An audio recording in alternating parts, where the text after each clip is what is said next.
বাঁকুড়া জেলাতে ফেরিওয়ালাকে ধরে জোর করে ধর্মীয় স্লোগান তুলতে বলেছে এবং টাকা চেয়েছে। উত্তরপ্রদেশ, গুজরাট এই সব জায়গায় মুসলিম ফেরিওয়ালাদের উপর অত্যাচার হয় আমরা সকলেই জানি। তখন আমরা এই বাংলাতে মিছিল করি, প্রতিবাদ করি, কারণ সেটা বিজেপি শাসিত রাজ্য, মুসলিমদের উপর, মুসলিম ফেরিওয়ালাদের উপর অত্যাচার হচ্ছে, তাই এই রাজ্যের শাসক দলের কর্মীরা প্রতিবাদ করে। কিন্তু পশ্চিমবাংলার বুকেও মুসলিম ফেরিওয়ালাদের উপর অত্যাচার হচ্ছে।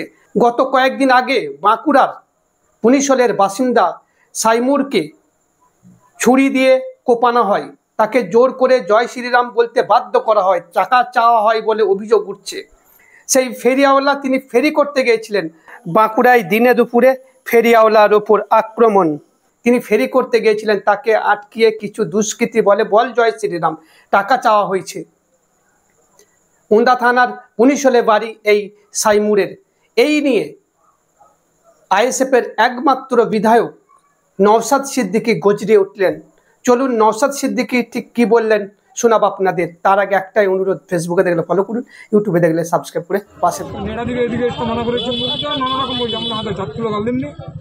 এমনি ভালো মুখে বলবি, ঠিক আছে, সভা থেকে জয় শ্রীরাম বল, ভালো বল, আমরা ওগুলো কি ভাষা? ছেলেগুলোকে চিনি না, ঠিক আছে, ওইটা মানে ওইটা চিনি, ছেলেরা আমার এনবি এসে মানে বাঁকুড়া জেলাতে ফেরিওয়ালাকে ধরে জোর করে ধর্মীয় স্লোগান তুলতে বলেছে এবং টাকা চেয়েছে। সে স্লোগান তুলেনি, টাকা দিতে বাধ্য করবে, টাকা দেবে না বলে তার উপরে আক্রমণ চলেছে। তার ঘাড়ে, গলায়, পিঠে একাধিক জায়গায় ছুরি দিয়ে আক্রমণ করেছে। পশ্চিমবাংলাতে জঙ্গলরাজ হচ্ছে নাকি এটা? উত্তরপ্রদেশে এইগুলো দেখেছি, উড়িষ্যাতে দেখছি যে মুসলিম ফেরিওয়ালা হওয়ার জন্য তারপরে আক্রমণ নেমে আসছে। আজকে ওয়েস্ট বেঙ্গলে মুসলিম ফেরিওয়ালা হওয়ার জন্য আক্রমণ কেন নামবে? মুখ্যমন্ত্রী যদি মনে করেন, রাজ্য সরকার যদি মনে করেন মুসলমানদের এই রকম করে আতঙ্কিত করে পকেটে ভরে রাখবো, এটা তার ভুল হচ্ছে। যে মুসলমানরা ক্ষমতায় নিয়ে আসতে সর্বোচ্চ সহযোগিতা করেছে রাজ্য সরকারকে, সেই মুসলমানরাও কিন্তু আগামী দিনের জবাব দেবে। কারণ এখানে রুজিরুটির ব্যাপার যেমন আছে, প্রাণ বাঁচানোর ব্যাপার এসে যাচ্ছে। সরকারি চাকরিতে মুসলমানদের অবস্থান 1% নিচে নেমে গিয়েছে। তারপরে পশ্চিমবাংলার মুসলমানরা স্যাক্রিফাইস করছে না, সম্প্রীতির জন্য, ঐক্যের জন্য তৃণমূলকে নিয়ে আসতে হবে, আমাদের বাঁচতে হবে মাঠে। আজকে দেখুন সামাজিকভাবেও মুসলমানদেরকে আজকে কোথায় ঠেলে দিচ্ছে, মুসলিমদেরকে দেখে দেখে আক্রমণ বেছে বেছে হচ্ছে। আমি এটা বলছি না মুসলমানদের উপরে হচ্ছে বলে অন্য সমাজের উপরে আক্রমণ হোক, এটা চাইছি না, কিন্তু আক্রমণটা তো বন্ধ করতে হবে।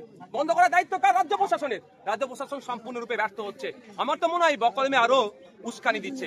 কারণ যারা যারা এই খুনটার সাথে যুক্ত, এই ঘুটিয়ার, এই ডালদির এই খুনটার সাথে যুক্ত, আমরা খোঁজ নিয়ে দেখছি তাদের অনেককে এখনো গ্রেফতার করেনি। কিন্তু কারো বাড়ি মৌখালীতে, আরো বিভিন্ন জায়গায় বাড়ি, এখনো গ্রেফতারি করেনি। কেন করেনি এখনো গ্রেফতার? আমরা তার লোকেশন দিচ্ছি যে ওইখানে আছে, আমরাও কয়েকটা দিন অপেক্ষা করছি।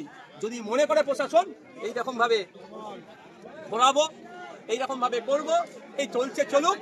আমি আপনাদের বলে যাই, দুটো পদ্ধতি যাবো। মাঠে ময়দানে গণতান্ত্রিক প্রক্রিয়ায় আন্দোলন সংগঠিত করব, এই ঘুটিয়ারি শরীফেই হবে। ঘুটিয়ারি শরীফের সর্বধর্ম সমন্বয়ের একটা ঐক্যের জায়গা, সর্বধর্ম সমন্বয়ের নিয়ে মানুষকে নিয়ে এখানে আন্দোলন সংগঠিত হবে। দ্বিতীয় হচ্ছে আইনি লড়াই শুরু হবে।